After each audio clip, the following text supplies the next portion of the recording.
Welcome back to another technical deep dive here in the debug zone.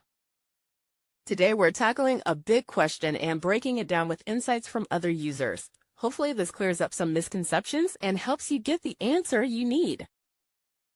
So buckle up, stay a little curious, and let's jump right in.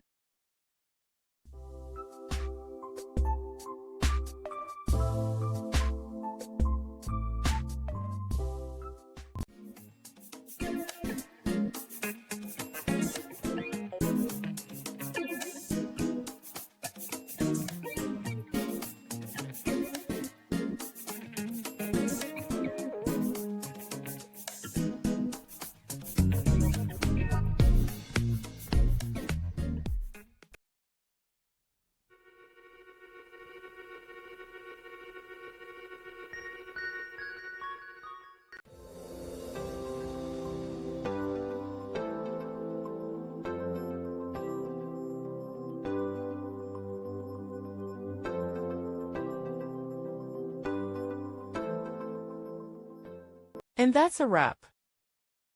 I hope you found the answer you were looking for. If you did, take a second to hit that subscribe button. It really helps out.